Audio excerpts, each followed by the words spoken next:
Assalamualaikum warahmatullahi wabarakatuh. Selamat datang di channel Dodi Venturas. Di video kali ini kita akan belajar cara mengkonfigurasi static routing di router MikroTik.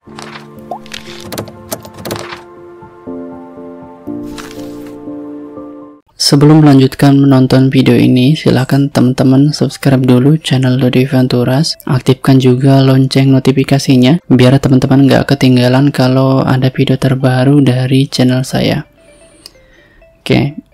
Video ini merupakan lanjutan dari video sebelumnya, yaitu cara mengkonfigurasi static routing studi kasus 1.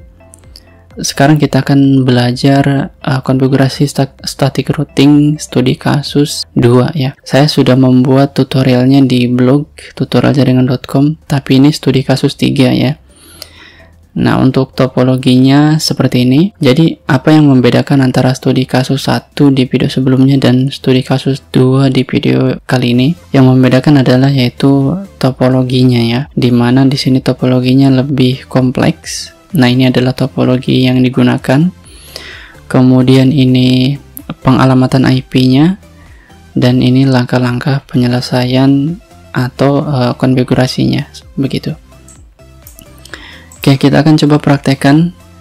Di sini saya sudah menyiapkan sebuah topologi di GNS3. Buat teman-teman yang belum tahu bagaimana cara membuat topologi seperti ini, silahkan ikuti panduannya dengan mengklik link yang ada di pojok kanan atas ini. Di video tersebut saya sudah menjelaskan langkah-langkah cara membuat topologi untuk membuat lab sederhana di GNS3 menggunakan MikroTik ya. Oke, di sini ada 5 buah router, di mana di masing-masing router ini memiliki klien dengan network yang berbeda ya. Bisa teman-teman lihat untuk pengalamatan IP di PC1, PC2, PC3, dan PC4 ini berbeda ya network IP-nya. Nah, kita akan coba konfigurasi keseluruhan router, di mana goalnya adalah setiap PC ini, PC1, 2, 3, dan 4 ini agar bisa terkoneksi ke internet ya. Selain bisa terkoneksi ke internet, juga agar bisa saling terhubung satu sama lain ya. Nah, ini adalah tahapan konfigurasinya ya. Yang pertama kita setting dulu IP di masing-masing interface router, kemudian nanti akan kita setting juga default gateway ya. Berikutnya kita setting DNS, kemudian setting NAT mask rate, dan terakhir setting static routing untuk menghubungkan setiap PC ya. Oke, langkah pertama kita setting dulu router 1, kita klik aja. Oke, kemudian kita login. Nah, kita tambahkan dulu IP di masing-masing interface router, yaitu di interface router R1. Caranya IP address ya. Oke. 192.168.122.2/24 ini interface ether 1. Kemudian kita tambahkan lagi IP untuk interface ether 2 ya. Terakhir kita tambahkan IP address interface ether 3. Oke. Nah, kita sudah berhasil membuat alamat IP di masing-masing interface router, yaitu di router R1. Nah, agar si router R1 ini bisa terhubung ke internet, kita perlu menambahkan default gateway. Caranya ketik IP root at gateway 192.168.122.1. Oke, coba kita ping. Oke, sudah terhubung ya. Coba kita ping 888, terhubung. Ping google.com. Nah, belum bisa mengenali nama domain dari google.com ya. Ini dikarenakan si router R1 ini belum kita konfigurasi DNS servernya. Jadi kita harus tambahkan dulu IP DNS set server 122.1.88. Oke. Nah, ini DNS server yang saya gunakan ya. Jadi kalau misalkan di GNS3 biasanya saya pakai primary DNS-nya ini. Soalnya kalau misalkan primary DNS-nya langsung ini biasanya gagal gitu ya. Jadi kalau misalkan teman-teman praktek secara langsung DNS servernya bisa begini formatnya. Oke, seperti itu ya. Oke, ini saya kembalikan. Oke, nah coba kita tes ping Google lagi ya. Nah, sudah berhasil. Oke. Nah, sampai di sini si router R1 ini sudah bisa terhubung ke internet. Tapi nantinya si router yang ada di bawah R1 yaitu R2, 3, 4, dan 5 tidak bisa terhubung ke internet. Untuk itu kita perlu menambahkan NAT masquerade di R1. Caranya IP parallel NAT add chain src NAT out interface-nya ether 1, actionnya masquerade. Oke, selesai. Konfigurasi di R1 selesai. Nah, sekarang kita konfigurasi di R2 ya. Oke. Kita login. Nah, kemudian kita tambahkan IP address di interface router R2 ya. Ketik IP address 2.2.2/24 ether 1 ya. Kita tambahkan lagi 4.1/24 interface ether 2. Kemudian kita tambahkan IP address untuk ke klien yaitu 172.20.20.1/24 interface-nya ether 3 seperti ini. Oke. Terus kita tambahkan juga IP root ya, IP root at gateway 2.168.2.1. Kemudian kita tambahkan juga DNS servernya.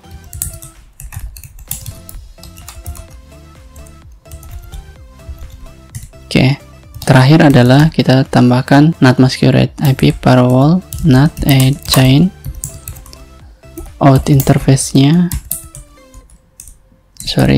interface-nya ether 1, actionnya masquerade.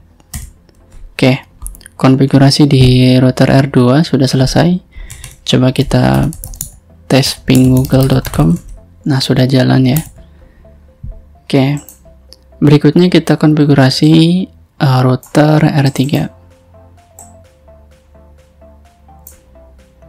Oke.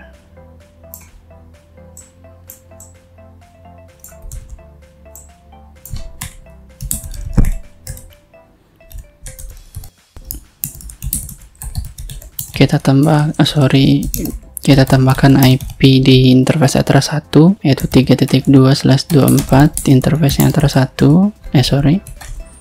Kemudian kita tambahkan lagi address 192.168.5.1/24 interface-nya ether 2.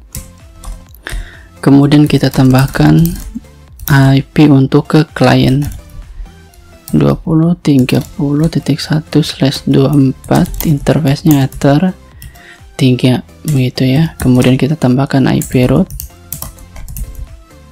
192.168.3.1 ya. Kemudian kita tambahkan DNS.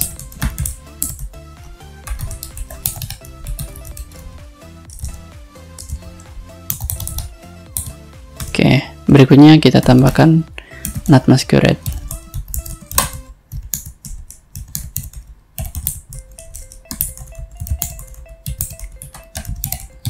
Oke, terakhir kita tes ping google.com.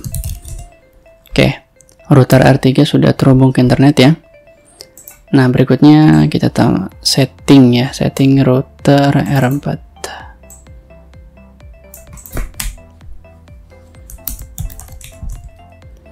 IP address 192.4.2/24 interface-nya ether 1.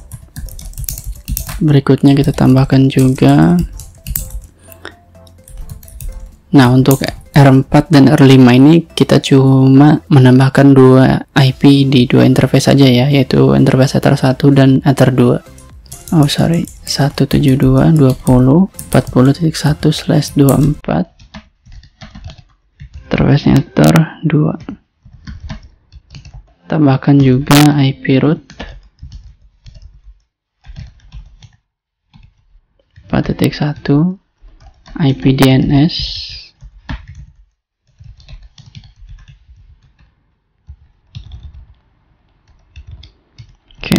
kemudian IP firewall NAT, chain, source NAT, interface-nya ter 1, aksinya masquerade. Nah, kemudian kita coba tes ping ke google.com. Oke, sudah terhubung ya.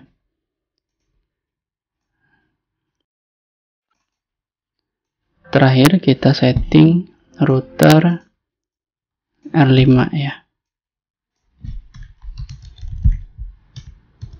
IP address yaitu address 5.2/24 ter 1. Kemudian kita tambahkan juga IP address untuk klien 172.20.50.1/24, interface-nya ter 2.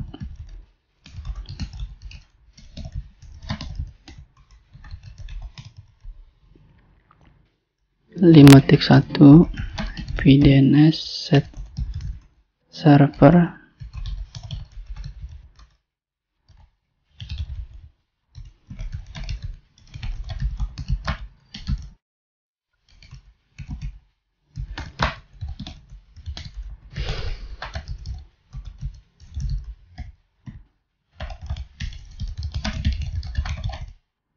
Oke, sudah terhubung ya.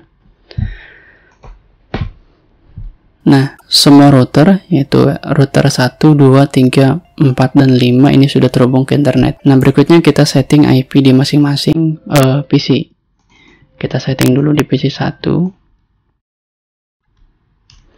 Caranya IP 172.20.20.2 netmask-nya, kemudian gateway-nya,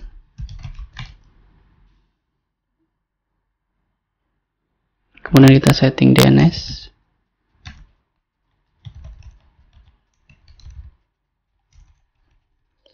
DNS-nya pakai ini, show IP. Oke, sudah terhubung ke internet ya. Oke, kemudian kita setting PC 3.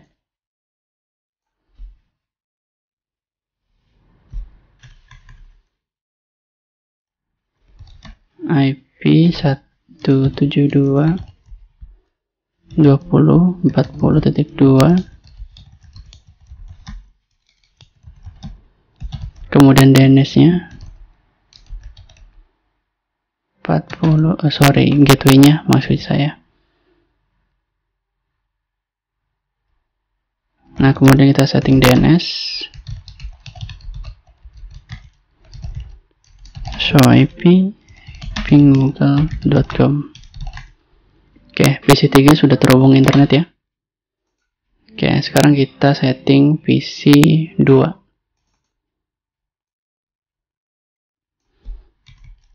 IP 172.20.30.2 netmask-nya, kemudian kita masukkan gateway-nya.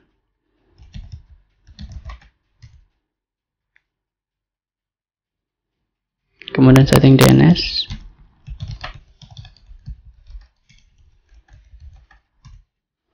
kemudian kita ping google.com. Oke, sudah terhubung ya. Nah, yang terakhir kita setting PC 4. IP 172.20.50.2,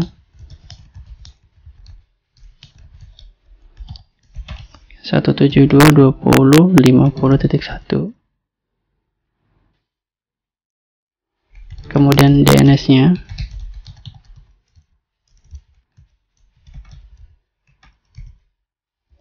kemudian kita tes ping google.com. Oke, berhasil ya. Oke, selesai ya. Jadi semua router dan juga semua PC klien ini sudah bisa terhubung ke internet ya. Permasalahannya adalah tujuannya belum tercapai ya, yaitu masing-masing PC ini belum bisa saling berkomunikasi satu sama lain. Ini dikarenakan setiap PC klien ini berada di bawah router yang berbeda dan networknya juga berbeda ya. Dikarenakan tadi kita sudah menambahkan default route di router 2 dan router 3, router 4 dan juga router 5 ya. Jadi secara logika ya seharusnya PC 3 ini sudah bisa menjangkau PC 1 ya. Kemudian PC 4 juga sudah bisa menjangkau PC 2. Nah, permasalahannya PC 2 ini belum bisa menjangkau ke PC 4. PC 1 belum bisa menjangkau ke PC 3 dan juga PC 1 belum bisa menjangkau ke PC 2 dan PC 4.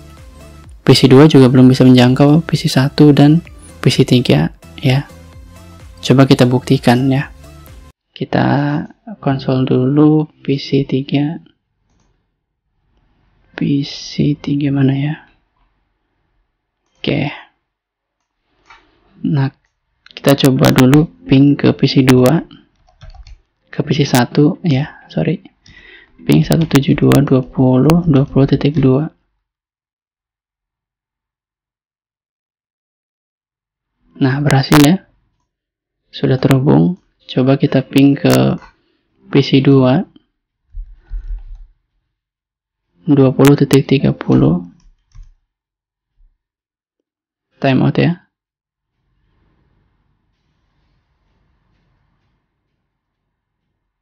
Oke, coba kita ping ke PC 4.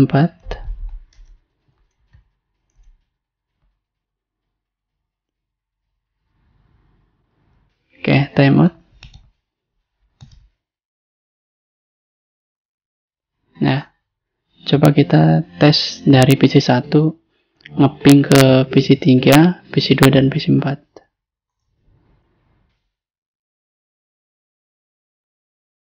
Oke, mana ya PC 1 ya? Oke, ini PC 1. Ping ke PC 3 ya, 172.20.40.2. Belum bisa ya. Ping ke sebelahnya. Ping 172.20.30.2.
Oke ya, ini tadi kita sudah menambahkan default route ya, atau default gateway. Nah, kalau misalkan teman-teman perhatikan tadi ya langkah-langkah yang kita sudah kerjakan sebelumnya, ini di PC map di router 4 ini sudah menambahkan default route ke sini. Coba kita cek dulu di router 4. Kita cek IP route print. Nah, ini adalah routing table dari R4 ya. Bisa teman-teman lihat di sini ada entry routing tadi yang kita tambahkan dengan perintah IP route add gateway seperti ini ya, 4.1 seperti itu. Nah, entry routing tersebut ini akan menjangkau network 0.0.0.0/0. Artinya semua alamat IP yang ada di atas router 4 ini bisa dijangkau. Mana aja ya yang bisa dijangkau? Yang pertama itu adalah IP 4.1 dan juga IP atau network 172.20.20. sekian ya. Ini bisa dijangkau oleh router 4. Seperti itu. Nah, router R2 ini bisa menjangkau yang pertama IP 192.168.4.2 dan kesini sudah pasti ya. Dan juga bisa menjangkau 192.168.2.1 ini gateway-nya, dan bisa menjangkau 192.168.3.2 ya. Ini dikarenakan IP ini ya, IP ini berada di atas ya, di atas router 2 ya. Kalau kita cek ke routing table di R2,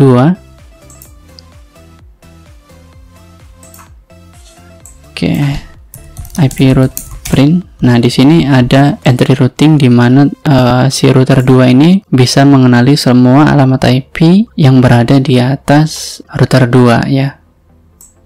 Oke. Tapi permasalahannya adalah si router 2 ini belum memiliki entry routing ke sini dan ke sini. Begitu juga sebaliknya, R3 juga belum memiliki entry routing ke sini dan ke sini. Nah, yang R4 ini sudah memiliki entry routing untuk menuju ke sini ya, dan ke sini, tapi belum bisa ke sini, ke sini, ke sini dan ke sini. Nah, begitu juga R4 ya, sudah memiliki entry routing ke sini dan ke sini juga bisa, sudah bisa, tapi ke sini, ke sini, ke sini dan ke sini belum. Seperti itu. Untuk menyelesaikan case ini ya, jadi tujuannya nanti agar setiap klien ya, baik PC 1, 2, 3, dan 4 ini bisa saling terkoneksi satu sama lain, bisa saling ngeping ya. Kita perlu menambahkan entry routing static ya. Pertama kita setting dulu di R1. Kita remote R1. Oke, ini dia. IP route print. Nah, ini adalah tabel routing dari R1 ya. Oke. Nah, seperti ini. Nah, kita tambahkan ya di R1. Mana aja yang perlu kita tambahkan? Oke, jadi si R1 ini belum bisa menjangkau ke sini, ke sini, ke sini, ke sini, ke sini, dan ke sini ya. Oke, mudah-mudahan penjelasan saya ini nggak membingungkan ya. Oke, kita tambahkan entry routing IP route at DST address ya. DST address ini network yang akan dituju oleh router R1. Yang pertama kita tambahkan dulu network 172.20.20.0/24 ya. 172.20.20.0/24 gateway ya. Di sini nanti ada parameter gateway. Gateway-nya lewat mana ya? Jadi kalau misalnya si router R1 ini mau menuju ke PC 1 dengan IP 172.20.20.2, ini si router R1 harus lewat mana? Nah, jawabannya adalah lewat 192.168.2.2 ya. Jadi si router 1 mau menuju PC 1 ini harus melalui router R2. Kita tambahkan di sini gateway-nya berarti 2.2 seperti ini. Oke, nah berikutnya adalah kalau misalkan si router R1 ingin menuju network 4.1 atau 4.2 ya. Nah, jadi secara default ini router 1 belum memiliki entry routing atau belum memiliki peta untuk menuju router R4 ya. Jadi router R4 ini IP-nya 192.168.4.2 ya. Kita tambahkan IP route and DST address 192.168.4.0/24 gateway ya. Gateway-nya lewat mana ya? Jadi kalau misalkan si router R1 mau menuju ke router R4 ini gateway-nya harus lewat mana? Nah, lagi-lagi gateway-nya harus melalui router R2 ya. Jadi kita gateway-nya masukkan 2.2 begini. Coba kita cek lagi IP route print. Oke, nah di sini sudah memiliki entry routing baru untuk menuju PC 1 dan router 4. Nah, berikutnya adalah si R1 ini belum memiliki entry routing ke sini. Jadi, kalau misalkan si router 1 mau menuju PC 3, ini berarti lewat mana? Bukan lewat R4 ya, tapi lewat R2. Ya, kenapa begitu? Ya, karena pintu gerbang pertama untuk menuju ke PC 3 adalah router 2, seperti itu. Jadi kita tambahkan IP route at DST address 172.20.40.0/24, gateway-nya 192.182.2 begini. Oke. Nah, nanti di router R2 ini kita setting juga static routing ya. Nah, kemudian kita setting kita remote R2 ya. Oke, ini adalah R2. IP route print. Nah, ini adalah tabel routing daripada router R2. Nah, kita tambahkan nih IP route ya at DST address 172 ya. Ini 172.20.40.0/24 gateway. Nah, jadi kalau misalkan router R2 mau menuju ke PC 3, itu gateway-nya harus melalui R4. R4 IP-nya berapa? Nah, ini ya 192.168.4.2. Berarti gateway-nya kita masukkan 192.168.4.2 begini ya. IP route print. Oke, seperti itu. Nah, jadi di router R2 cukup menambahkan entry routing untuk menuju ke PC 3. Nah, kenapa tidak kita tambahkan untuk menuju ke PC 2 dan 4? Ya, ini dikarenakan untuk menuju ke sini ini sudah dihandle oleh R1 ya. Jadi kita cukup setting di sini, dan di sini ya. Oke, kita balik lagi ke router R1. Router R1. Oke, kita tambahkan entry routing IP route and DST address untuk menuju PC 2 172.20.30.0/24. Gateway-nya berarti lewat R3.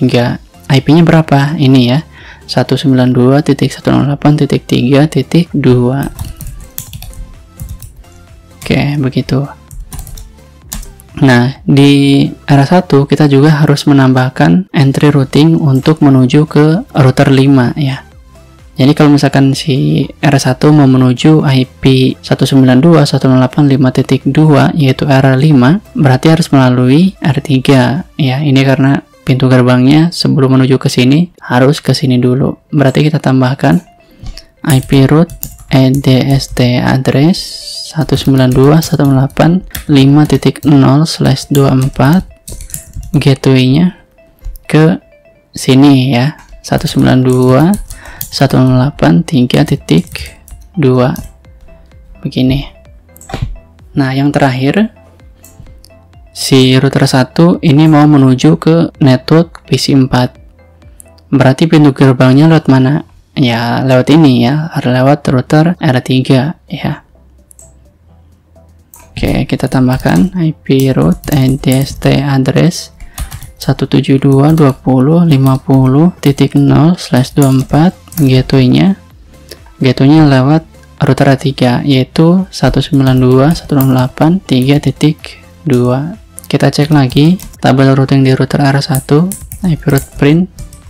Oke, di sini sudah memiliki peta atau entry routing untuk menuju ke sini ya, ke network PC 1, kemudian ke sini ke network PC 2, ke sini ke network PC 3, dan ke sini ya, ke network PC 4. Nah, seperti itu. Nah, selain itu, si router R1 juga sudah memiliki entry routing untuk menuju ke R4 ya. Ini 192.168.0/24 melalui router R2. Si router R1 juga sudah memiliki entry routing atau peta untuk menuju network atau menuju ke router R5. Ya, ini ya. Seperti itu. Nah, yang terakhir kita harus setting di R3. Kita remote lagi R3. Gimana ya R3? Oke, ini. Nah, kita cek IP route print. Nah, ini adalah tabel routing dari R3. Di R3 ini konfigurasinya cukup sederhana, jadi kita cukup menambahkan entry routing untuk menuju ke network PC 4. IP route at DST address 172.20.50.0/24. Gateway-nya lewat mana? Gateway-nya adalah lewat router R5. Berapa? Yaitu 192.168.5.2 yang ini ya. Oke. Nah, sudah selesai. Kita cek lagi IP route print. Nah, di sini si R3 sudah memiliki routing ya untuk menuju ke network PC 4 ya, yang ini nih. Oke. Jadi konfigurasi static routingnya cukup di 3 router, yaitu R1, R2, dan R4. Sorry, R1, R2, dan R3. Nah, kenapa R4 dan R5 ini tidak perlu dikonfigurasi static routing? Ini dikarenakan R4 dan R5 ini berada di ujung daripada topologi ini ya. Jadi si R4 dan R5 ini cukup menambahkan default gateway aja gitu. Nah, kita coba uji konektivitas ya. Pengujiannya berarti dari PC 1 ngeping ke PC 2, 3, 4. Begitu juga PC 2 ke PC 1, 3, 4. PC 3 ngeping ke PC 1, 2, dan 4. PC 4 ngeping ke PC 2, 1, dan 3. Oke, kita langsung praktekkan. Kita remote dulu PC 1. Oke, ini adalah PC 1 ya. Oke, coba kita ngeping ke PC 2 dulu ya, ke seberang jalan. Oke. Ping 172.20.30.2 berhasil. Oke, coba kita ngeping ke PC 4. Ping 172.20.50.2 berhasil. Nah, sekarang kita ngeping ke bawah nih, ke PC 3. Ping 172.20.40.2. Nah, berhasil ya. Nah, langkah berikutnya kita tes dari PC 3 nih. Kita remote PC 3. Oh ya, ini sorry ya teman-teman kalau misalkan agak berisik. Kebetulan di sini lagi jam sahur, jadi ada kegiatan bangunin sahur ya gitu. Oke, ini adalah PC 3. Kita ngeping ke PC 1 nih. Ping 172.20.20.2 berhasil. Oke, sekarang kita ngeping ke seberang jalan, ngeping ke PC 2 172.20.30.2 yang ini ya. berhasil. Nah, terakhir kita ngeping ke ujung jalan. Ping 172.20.50.2 berhasil. Oke. Nah, sekarang kita tes dari PC2 nih. PC2. Oke, yang ini. Nah, ini adalah PC2. Oke, kita ngeping dulu ke PC4 ya, yang dekat.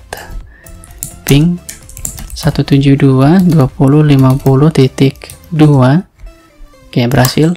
Kita ngeping ke PC1 dari PC2, ping 172.20.20.2 berhasil. Nah, sekarang kita ngeping ke PC3, ping 172.20.40.2 berhasil juga ya. Nah, yang terakhir kita tes dari PC4. Oke, ini adalah PC4. Oke, kita ping dulu nih ke atas ke PC2, ping 172.20.30.2 sorry. Nah, oke, berhasil ya. Nah, sekarang kita ngeping ke PC1, ping 172.20.20.2 berhasil. Nah, sekarang kita ngeping ke paling ujung nih, PC3, ping 172.20.40.2. Nah, berhasil ya. Nah, jadi sekarang semua PC atau semua klien ini sudah saling terhubung satu sama lain. Ini dikarenakan kita tadi sudah menentukan entry routing di R1, R2, dan R3 ya. Jadi begitu. Kita sebagai network administrator kita harus menentukan ya, misalkan dari R1 ini mau menuju ke network di PC4 ini harus lewat mana. Jadi kita harus mendefinisikan ya network yang akan dituju dan juga gateway-nya lewat mana. Kalau mau ke sini berarti harus kemana kan, harus melalui mana gitu ya. Kan nggak mungkin kalau misalnya mau ke PC4 tapi gateway-nya melalui router 2 gitu, nggak mungkin. Berarti harus melalui router 3. Begitu juga mau ke sini, mau ke PC3 nih, berarti gateway-nya harus melalui router 2 begitu. Nah, dari router 2 mau menuju ke sini berarti gateway-nya harus melalui router 4 seperti itu. Jadi static routing ini sekali lagi ini cocok diterapkan di network yang memiliki skalanya medium ya, atau skala yang kecil gitu. Kalau misalkan networknya sudah besar, sudah banyak router, kalau misalkan ini masih 4-5 router masih bisa lah ya. Tapi gimana kalau misalkan routernya sudah ada 10 atau 20 atau 50 atau 100, ya kan kita nggak mungkin nentuin satu-satu gateway-nya mau kemana gitu ya.